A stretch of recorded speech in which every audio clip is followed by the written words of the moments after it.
On the morning of January 12, 1876, the sun rose over Deer Valley, Montana, but the town never woke up the same. A farmer named Elias Cooper found something in the snow, a trail of bare human footprints. So small they could have belonged to a child, yet spaced too far apart for any living thing to walk without breaking its legs. The trail led straight to the Donnelly farm and vanished. No return tracks. No sign of a struggle, just absence. The Donnellys had lived here for nearly 3 decades, 10 children, a mother with the face of a porcelain doll, and a father whose eyes seemed to reflect more than light. They kept to themselves, mostly. Those who ventured too close spoke of a smell in the house like wet earth and copper and voices whispering in rooms with no one inside. Locals had excuses. Isolation breeds oddness. But old-timers remembered strange births, children who never aged properly, infants buried before they could be baptized. Elias's discovery should have ended there, but when he knocked on the Donnellys' door that morning, no one answered, though he swore he saw faces at the upstairs window. Not children, not entirely. That same night, the first snowstorm of the year buried Deer Valley. By morning, 5 people were gone. And for the first time in its history, the town council ordered the church bells to remain silent. Some say they were trying not to call attention. Others say they were warning something not to come back. The year was 1876, and Deer Valley, Montana, was a place most maps forgot. A thin ribbon of dirt road wound between endless stretches of snow and pine, leading to a cluster of weather-worn buildings crouched against the wind. Fewer than 200 people called it home. Most were trappers, ranchers, or men who had fled other towns for reasons they did not speak aloud. There were no rail lines yet, no telegraph wires, no reason for strangers to come unless they were running from something. In winter, weeks could pass without a single rider crossing the pass into town. Isolation was a way of life here, and it bred a certain silence among the people. But there were stories. Every settlement has them. Tales told in low voices over the crackle of firelight, when the wind pressed too hard against the windows. Deer Valley stories often circled back to one family, the Donnellys. They lived 3 miles outside the town's edge, in a sagging two-story house the color of old bone. The land around it was good for grazing, but the Donnellys rarely sold cattle. No one knew how they made their money.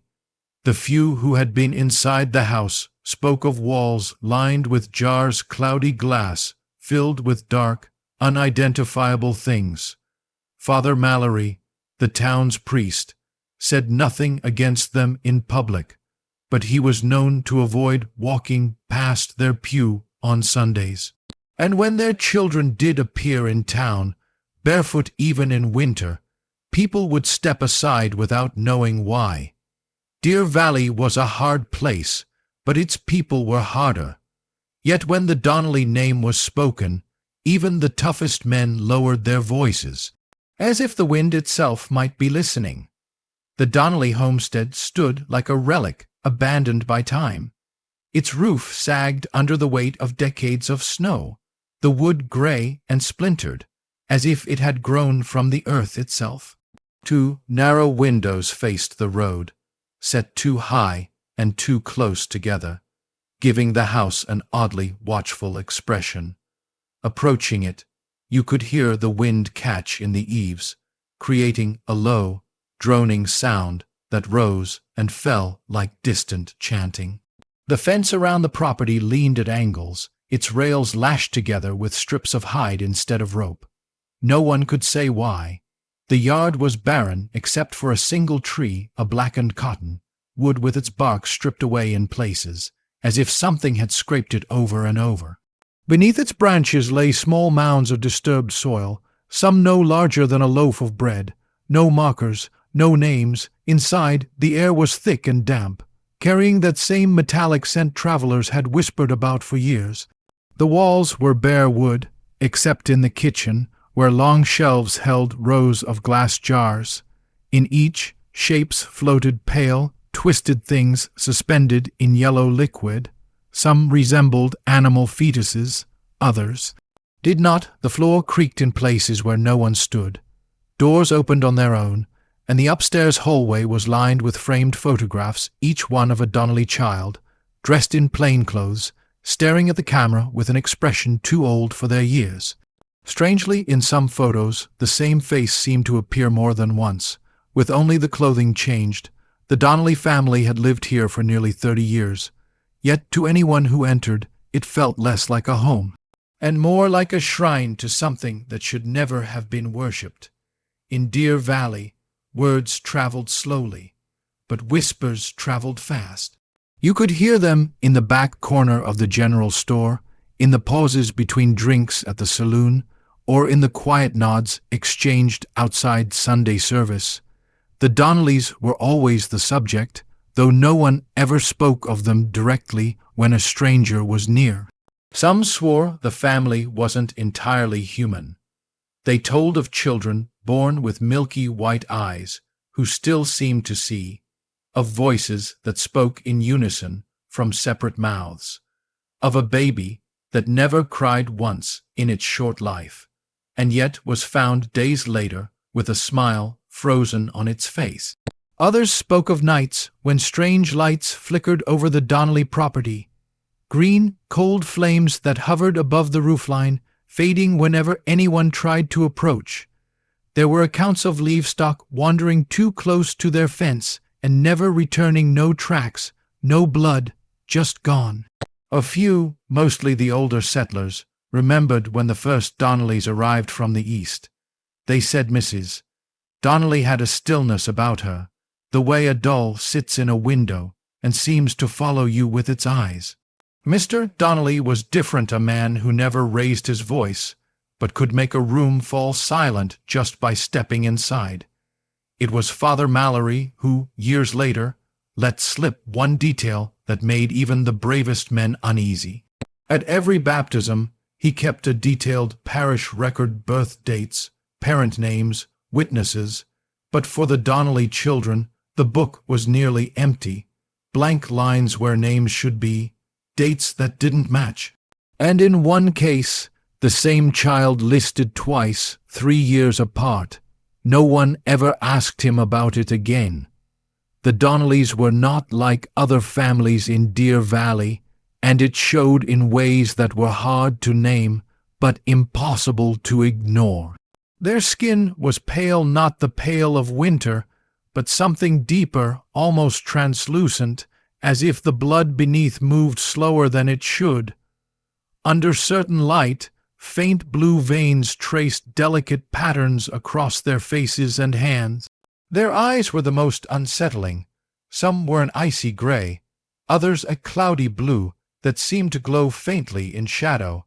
But what made people uneasy was not the color, it was the way those eyes lingered.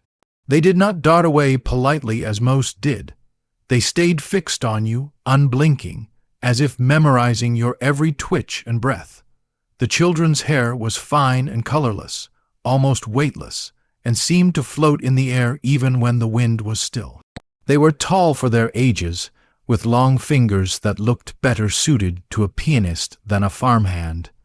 When they smiled, which was rare, their teeth were too uniform, too perfect, as though they had been made rather than grown.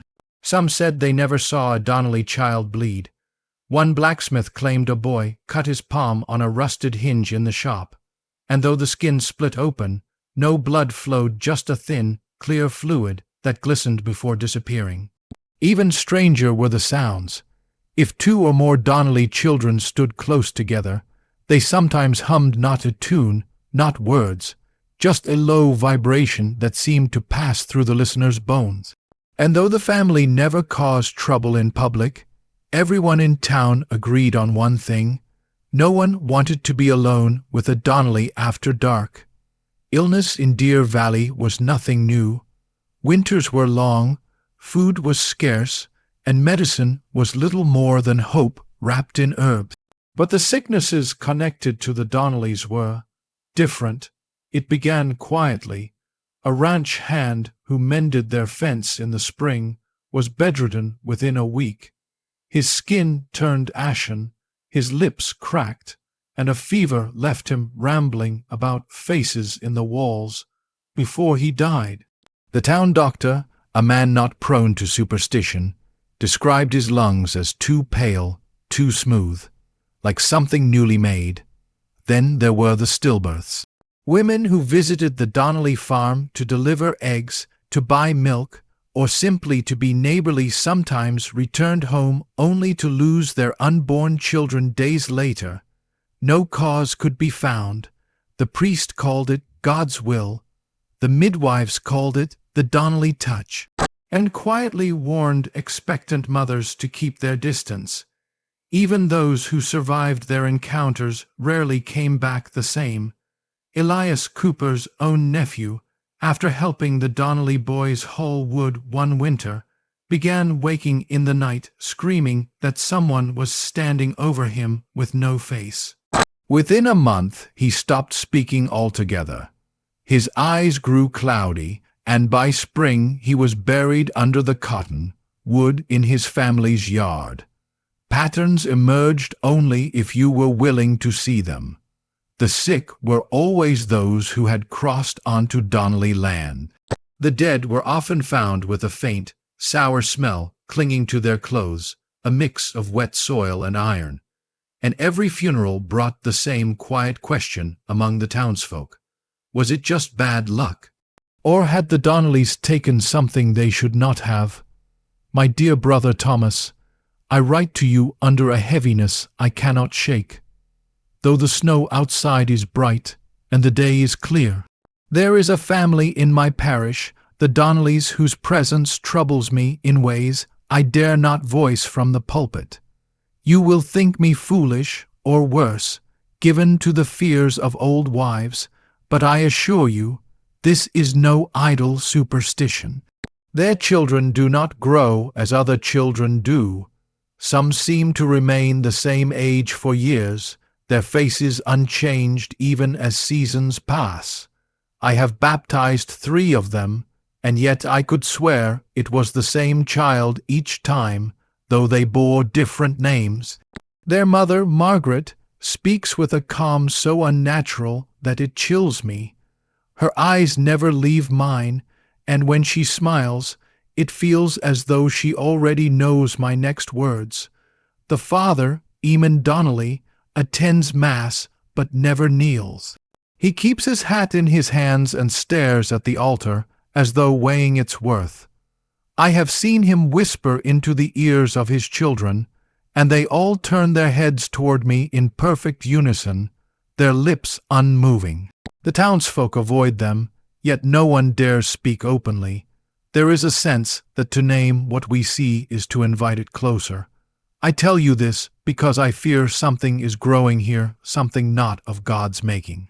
Should you have counsel for me, send it quickly. And if you do not hear from me by spring, I ask you, in the name of Christ, to come to Deer Valley yourself. Yours in grave concern, it began with one. A boy named Samuel Fitch, just 6 years old, vanished on his way home from the schoolhouse. His boots were found neatly placed beside the road, as if he'd stopped to rest and then walked away barefoot into the snow.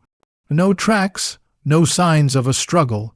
His parents searched until their voices were hoarse, but the valley swallowed him whole. 2 weeks later, it was Clara Mee Higgins. She'd been sent to fetch kindling from the shed behind her family's cabin. Her mother heard the door open and never heard it close. When they looked, the kindling lay in a neat bundle just outside the shed, but Clara was gone. By midwinter, 4 more children had disappeared. The sheriff, a man more comfortable with drunks than with mysteries, insisted wolves were to blame, but the old trappers shook their heads. Wolves left prints. Wolves left blood. Whatever had taken these children left nothing but silence. It was Elias Cooper who first spoke aloud what others were thinking. At the saloon one night, after too much whiskey, he leaned across the table and whispered, "Count the graves on Donnelly land, count them, and then count their children. No one wanted to. But the next day, a young farm hand named Robert Tate rode past the Donnelly homestead and claimed he saw a small figure standing in the yard. It wore Samuel Fitch's red scarf, but when Robert called out, the child turned away, and he saw its face was pale and smooth, without eyes. The farm hand left Deer Valley the very next morning and never returned. The first real paper trail surfaced years later in the records of St. Agnes Orphanage, 40 miles east of Deer Valley. The orphanage matron, a stern widow named Mrs. Calloway, kept meticulous ledgers of every child who passed through her care, dates of arrival, family histories, and, in too many cases, causes of death. Tucked between the entries for November of 1875 and February of 1876 was something unusual. 3 names, written in a different hand, their ink fresher than the rest of the page. Each name was marked as transferred Donnelly. No date, no destination, no signature from the county clerk, as the law required. When asked about it years later, Mrs. Calloway claimed no memory of such a transfer, but one former worker, a woman named Ruth Keller, remembered the day clearly. She said a wagon had arrived just after sunset, driven by a tall man in a dark coat. The children, 2 boys and a girl, did not cry, did not ask where they were going. They simply stepped into the wagon as if they had been waiting for it. The next morning, Keller swore she found her quarters disturbed, blank, its pulled back, papers scattered, and one of her own hair ribbons missing. What unsettled her most was that she could not recall the children's faces. She could describe their clothing in detail, the girl's frayed shawl, the boys' patched trousers, but when she tried to picture their features, all she saw was a pale blur. By spring, the ledger page with their names was torn out entirely. In its place was a blank sheet, pressed smooth, as if the weight of the missing page still lay over it. Father Patrick Mallory, the storm came in fast, rolling down from the mountains like a wall of white. By nightfall, Deer Valley was smothered beneath a blizzard so dense that even the lantern light from the saloon windows seemed swallowed whole. Doors were barred, fires stoked high, and every family huddled together, listening to the wind batter the walls. Somewhere near midnight, a sound cut through the howling, a deep, resonant knocking that echoed across the valley. 3 knocks, a pause, then 3 more. No one dared open their doors to look. By morning, the snow was waist deep, the sky pale and brittle. That was when Elias Cooper's eldest son, James, spotted the trail, a single, narrow path carved into the snow, leading away from the road toward the Donnelly homestead. The path was strange, not quite footprints, not quite sled tracks, just a smooth channel, as if something heavy had been dragged without leaving edges. Curiosity overpowered caution. James followed it until he reached the edge of the Donnelly fence. There, in the yard, half buried in snow, was a shape that made him stumble back. A rocking chair, and in it, a child frozen stiff, its head tilted slightly as though listening. The scarf around its neck was red. Samuel Fitch's scarf. James ran to fetch his father, but when they returned, the chair was gone. The trail in the snow had been smoothed over, as if by a great flat hand. No sign remained, except for a faint smell in the air, wet soil, copper, and something sweet, almost like rotting fruit. That afternoon, the sheriff posted a single notice outside the general store. Travel after dark is hereby forbidden until further notice. It was Elias Cooper again who found them. The snowstorm had broken, leaving the valley shrouded in a cold, blinding sunlight. Elias was out checking fence lines when he noticed something strange on the Donnelly property, the barn doors, wide open, swaying gently in the wind. No one left barn doors open in that kind of weather. Not unless they wanted their livestock dead. He crossed the fence, crunching through snow, and stepped inside. At first, the smell hit him sharp and metallic, undercut with something sour. Then his eyes adjusted to the dim light. 5 bodies lay arranged in a neat row on the barn floor. 4 were children, their skin pale as candle wax, their eyes closed as if sleeping. The 5th was a man Elias didn't recognize, his face bloated, lips parted in a soundless scream. Each body had its hands folded neatly over the chest, and each wore a scarf. Red, green, blue, yellow, all frayed with age. Elias swore none of the children were Donnellys. They were smaller, thinner, with features he didn't recognize except for one. The last child's face seemed eerily familiar, too familiar. He realized with a jolt that he had seen that same face in the church records years earlier, under a different name. Before he could move closer, a voice behind him said, "They're not ready yet." It was Eamon Donnelly, standing in the doorway, his shadow stretching long across the floor. His face was calm, almost kind, but his eyes seemed to pulse with something alive. Elias backed away, and Eamon let him go. No one else in Deer Valley believed his story, or perhaps no one wanted to. The next day, the barn doors were closed, and when they opened again, the floor inside was empty. Extract from the private journal of Dr.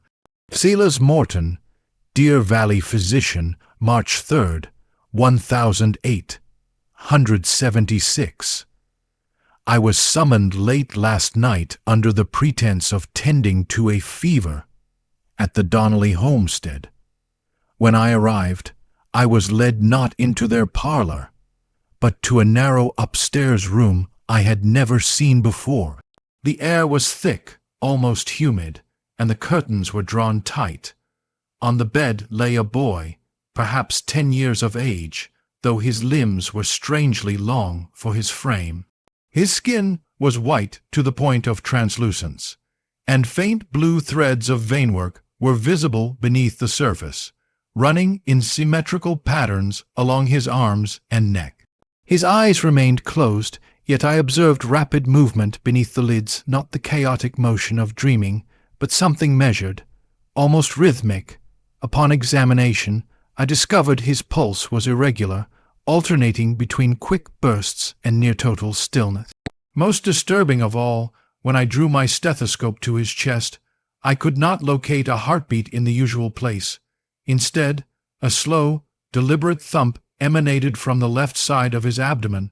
When I attempted to check for fever, the mother, Mrs. Donnelly, placed her hand lightly over mine and said, "He is not ill, doctor. He is becoming." I inquired about the other children. She smiled faintly and replied, "They are well, for now."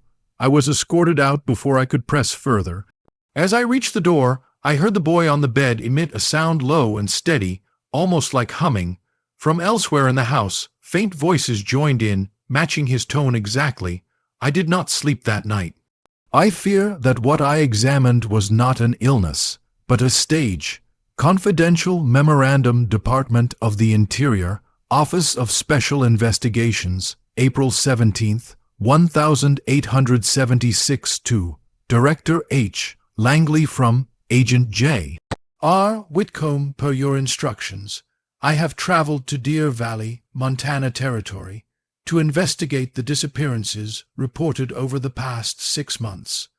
Local authorities have been uncooperative, citing winter hardship as explanation, but townspeople whisper of a family, the Donnellys, who inspire a fear disproportionate to their number.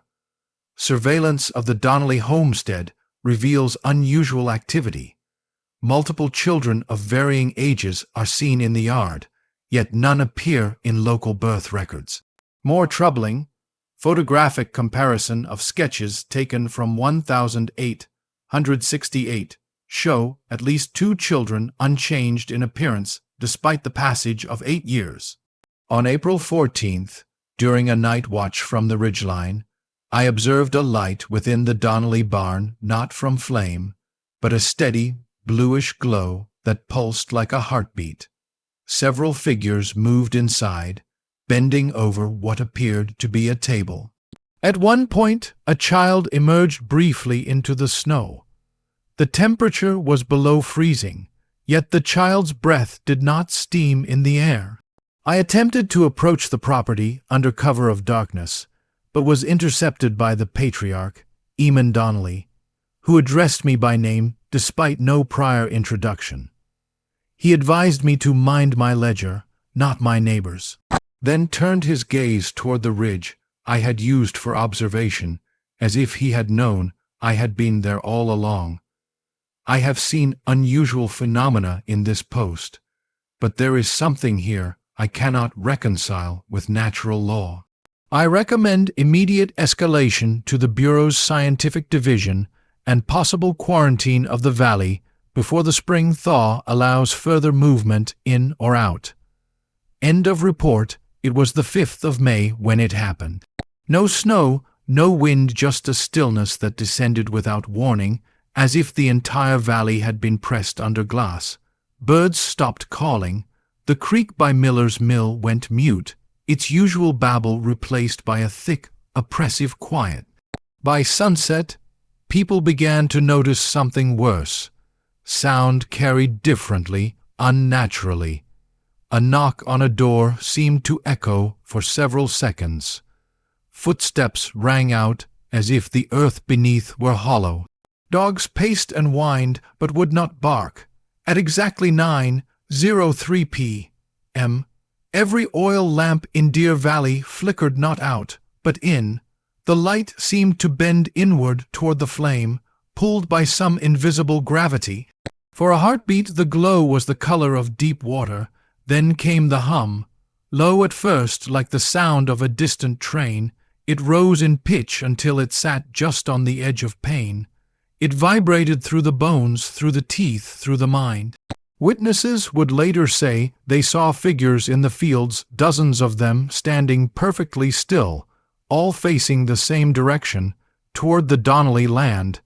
Their shapes were human, but elongated, blurred at the edges, as if the air around them was struggling to hold their form. When the hum ceased, the stillness broke. Lamps burned normally, the creek ran again, and the birds returned. But 13 people were missing from their homes. Doors stood open, chairs overturned. In every case, a red scarf was found either on the floor or draped neatly over the bed. The sheriff posted no notice this time. The next morning, he was gone too. The digging began under false pretenses.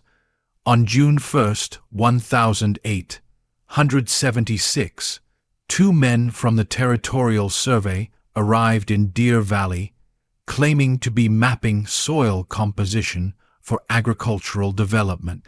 In truth, they had been sent by Agent Whitcomb's superiors, tasked with locating subsurface anomalies detected beneath the Donnelly property. They set up their equipment at the edge of the homestead and began boring small holes into the earth. Within hours, their auger struck not stone, but something smooth and resonant like striking a drum. The sound carried farther than it should have, echoing faintly beneath their feet. Encouraged, they began to dig by hand. 4 feet down, the soil turned unnaturally dark, almost black, and emitted a faint, metallic smell. At 7 feet, they found it, a curved wall of some unknown material, cold to the touch despite the midday sun. The surface was etched with shallow grooves, repeating symbols that seemed to shift when viewed from the corner of the eye. One of the men, Thomas Rourke, pressed his ear to it. He recoiled instantly, swearing he'd heard a child's voice whisper his name from the other side. Before they could continue, Donnelly appeared, silent, watching from the porch. He said nothing, only stood there until the 2 men packed their tools and left. That night, their camp outside town was found abandoned. The hole they had dug was filled in, the soil tamped flat, as though it had never been disturbed. Months later, a hunter passing the property claimed he saw a pale hand far too small to be Eamon's push briefly through the dirt where the excavation had been. before being yanked violently back underground. The last recorded sighting of Agent J.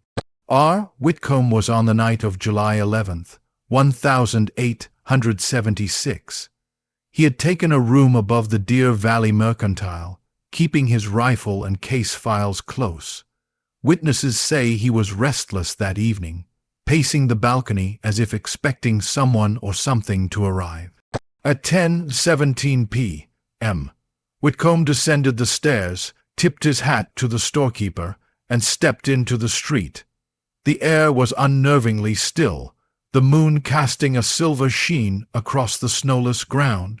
He was last seen walking toward the road that led past the Donnelly homestead.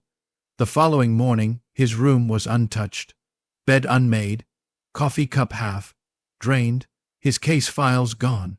The storekeeper swore he'd heard heavy footsteps in the hallway sometime after midnight, but when he checked, the corridor was empty. 2 weeks later, a sealed envelope arrived at the Department of the Interior in Washington, postmarked from Butte, Montana. Inside was a single sheet of paper, no handwriting. No type, only a faint impression pressed into the fibers, as if from a blunt stylus. I am below. The letter was filed and locked in the Bureau archives. In Deer Valley, no search was made. Those who remembered Whitcomb claimed they could still hear him, sometimes not his voice, but the slow, deliberate tap of boots on wood, echoing faintly through the empty streets on windless nights. Always 3 steps, then silence, and in the months that followed, more people began to vanish along the road to the Donnelly land. No one ever saw where they went, but everyone noticed that the porch light at the Donnelly house seemed to burn later and later into the night. It began on an autumn morning, late September of 1876. Mrs. Caleb Morris was hanging laundry when she saw movement at the far end of her field, a cluster of figures, small, hesitant, emerging from the tree line. As they came closer, her knees nearly buckled. They were children, 13 of them, the very same who had vanished months earlier during the silent night. Same faces, same clothes, but their garments were clean, unwrinkled, as if they had been laundered and pressed only hours before. What made her drop the basket was the fact they looked unchanged, not just in size, but in expression. Eyes wide, unfocused, as though caught between waking and dream. They walked in perfect unison, barefoot, their steps making no sound on the dry grass. By mid-morning, the children were dispersed among their former homes. Parents wept, embraced them, but the joy quickly curdled. None of the children spoke. They ate little, slept sitting upright, and stared at walls for hours. When touched suddenly, they would flinch, as if pulled back from some deep internal place. The strangest detail came from Reverend Samuel Trask, who claimed each child bore a faint, identical mark on the inside of their left wrist, a looped figure resembling the grooves found on the buried wall beneath the Donnelly land. Within a week, 3 of the returned children vanished again, this time from locked rooms, doors unbroken, windows undisturbed. Only the faint scent of wet earth and rotting fruit lingered where their beds had been. In hushed conversations, the townsfolk began to say what no one wanted to believe aloud, that these weren't the children at all, but something wearing them. Sunday, October 15th, 1876. The sky above Deer Valley was the color of bruised steel, and the wind carried the first bite of winter. Still, the church was full. Word had spread that Reverend Samuel Trask intended to speak plainly. For the first time, he took the pulpit slowly, his hands trembling not with age, but with urgency. His voice, when it came, was low and deliberate. "We have been living under a shadow. It is older than this town, older than Montana itself. You've seen it, you've felt it, and you've let it pass your door because it asked for nothing you were not already willing to give. Murmurs rippled through the congregation. Some glanced toward the Donnellys' empty pew, others fixed their gaze on the floor. Trask continued, describing in stark detail the night he visited the Donnelly home to bless their newborns, only to find no infants, only children far older, sitting in the dark, humming in unison. He spoke of the markings on their wrists, of the way Eamon Donnelly had smiled when asked their names. They are not a family, they are a vessel, and the thing that fills them does not end with them, it waits, it remembers, it calls. Halfway through the sermon, the doors of the church opened. Eamon Donnelly stepped inside, hat in hand, with 6 children following behind him. They stood silently in the back, eyes fixed on the reverend. Trask's words faltered. The air in the room seemed to thicken, every breath a labor. Finally he said, "If you choose to stay here, you are already theirs." That was his last sermon. By morning the church stood unlocked and empty. His Bible was still open on the pulpit, but every page was blank. The exodus began quietly. No wagons, no public declarations, just one family at a time, slipping away in the gray hours before dawn. By November of 1876, the population had fallen by half. The blacksmith left his forge cold. The mercantile shelves stood bare. Even the mill shut down, its wheel creaking in the current until it froze solid. Those who remained claimed it wasn't fear alone that drove their neighbors out, it was the pull. People would wake in the night to find themselves halfway down the road to the Donnelly land, barefoot in the frost, unsure how they'd left their beds. Others began hearing voices under the floorboards, murmuring in a language no one recognized, always accompanied by the scent of damp earth. Cattle were found standing in circles, heads bowed toward the same invisible point. Wells grew cloudy, the water tasting faintly metallic. One night, Mrs. Carter, the schoolteacher, was seen leading her pupils single file toward the tree line. None returned. Her home was later found unlocked, a kettle boiling dry on the stove. On the wall above her desk, in what appeared to be ash, someone had scrawled, "We are still below." By winter's first snow, the valley was all but empty. The wind moved through abandoned homes like it was searching. The Donnelly house alone showed signs of life, smoke from its chimney, a faint blue glow from the barn, and the silhouettes of too many figures for the number of windows. The last train from Butte to Helena passed through on December 2nd. The conductor swore he saw children lining the track outside Deer Valley, all barefoot, all smiling, all waving goodbye. Recovered audio log Bureau Archive 4B, unlabeled wire spool, date unknown static. A low hum rises beneath the noise, faint at first, then pulsing in irregular waves. Voice of Agent Whitcomb, if anyone hears this, it's not the land, it's beneath the land. The Donnellys aren't the source, they're the door. The hum deepens, vibrating the recording diaphragm. A faint sound of breathing can be heard too close to the microphone. Whitcomb whispering now, "They move when you don't look. That's the trick. You think they're still, you think you've got time, you don't." Metal scraping. A muffled child's laugh. The wire crackles. Whitcomb, voice shaking. "I've seen what they keep down here. Not bodies, not bones, seeds, and they're waking." The hum peaks, drowning out part of the sentence. Then silence, except for faint tapping. 3 slow knocks, pause, 3 more. A second voice enters high, clear, and wrong. "We told you, James, you should have stayed above." Sudden distortion, like the tape being stretched. Whitcomb, shouting now, "No, no, you're not." Impact. The wire squeals. The hum is now a steady, deafening tone. For a moment, something like chanting is audible. Dozens of voices in perfect unison. Words indecipherable, but rhythmic, pulling at the ear like a tide. Then, abruptly, nothing. The spool runs to its end with a soft, final click. This was the last known artifact from Deer Valley. No further transmissions were ever received.